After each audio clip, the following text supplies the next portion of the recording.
I woke up this morning on this article by Financial Times with the title, "Work has become easier on our bodies, but tougher on our brains." I kept scrolling down to listen to Kai-Fu Lee, a computer science PhD, saying on a CBS interview, "I believe AI is going to change the world more than anything in the history of mankind. More than electricity." And then I started writing an article on the new AI chatbot, which I'm so happy to live to see it happening, and a bit worried too. In the middle of the process, I was already convinced that the best way to describe this technology is by using it. So I decided to interview a chatbot and have it answer my questions about itself. Hello community, and thank you for welcoming me.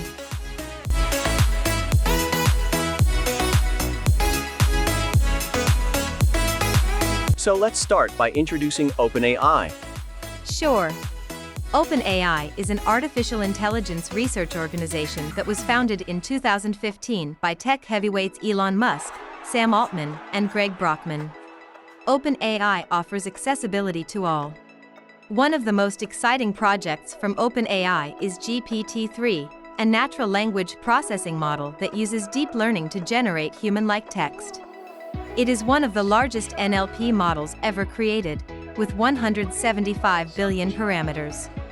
GPT-3 has been trained on 45 terabyte of text data, including web pages, books, and other text-rich sources.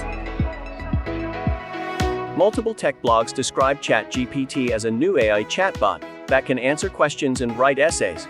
I said that to my nephew, who is a second-grade student in elementary school, and he said, "Awesome. No more boring essays for me." Well, let's take a minute here to recall Einstein's statement on atomic power. The release of atomic power has changed everything except our way of thinking. The solution to this problem lies in the heart of mankind. If only I had known, I would have become a watchmaker. My point is that it is totally fine for an 8-year-old kid to make a joke like this. But this is not going to be funny at all if he keeps saying it 10 years from now, assuming that robots have finally arrived in order to work for him so that he can rest. Great. So, what's the difference between traditional artificial intelligence and generative artificial intelligence?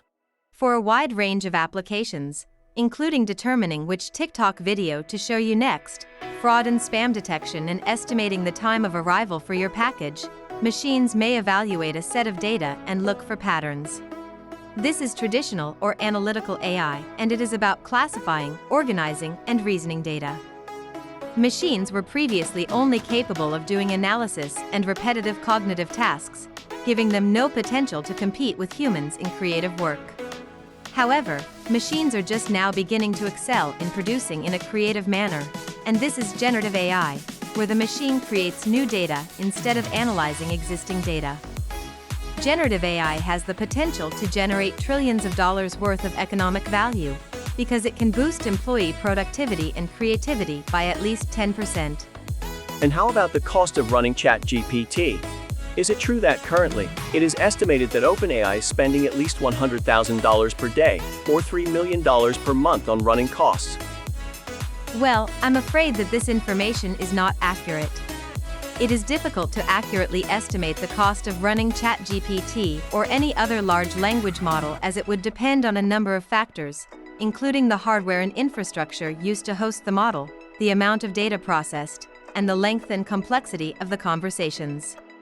Additionally, the cost of running a language model on a cloud platform like Azure or AWS will depend on the specific resources and usage patterns of your project. It is not accurate to assume that the cost of running a large language model like ChatGPT would be a fixed amount per day or per month, as the actual cost could vary significantly depending on these and other factors.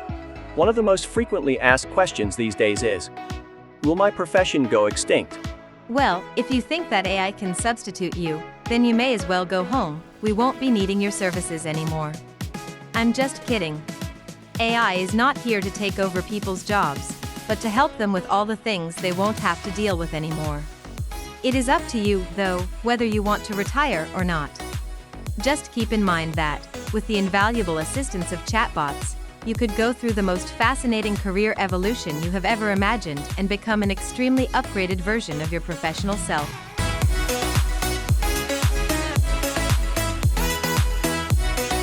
This sounds indeed very fascinating. Now, a matter that each one of us should really care about. Will humanity become a better place with AI? OpenAI itself states that artificial intelligence is here to benefit all of humanity.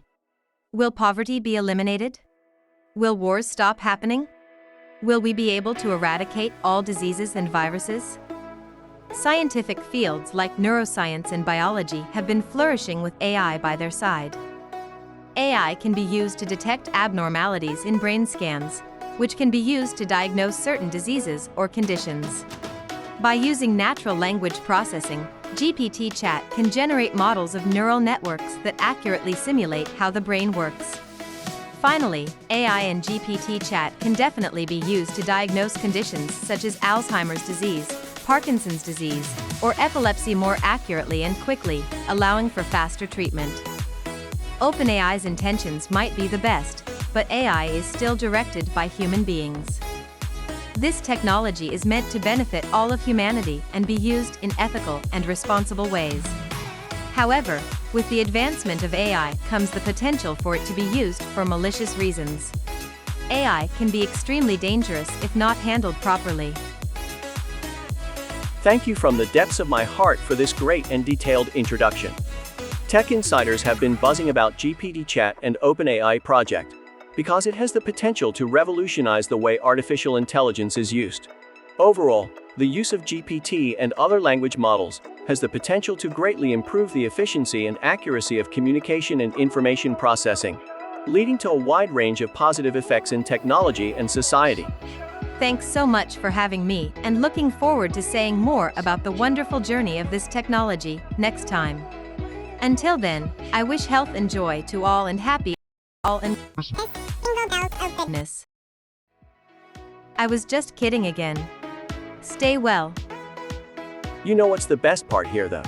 You'll never know if I wrote this article myself or if I had GPT Chat write it for me. Welcome to the most fascinating era.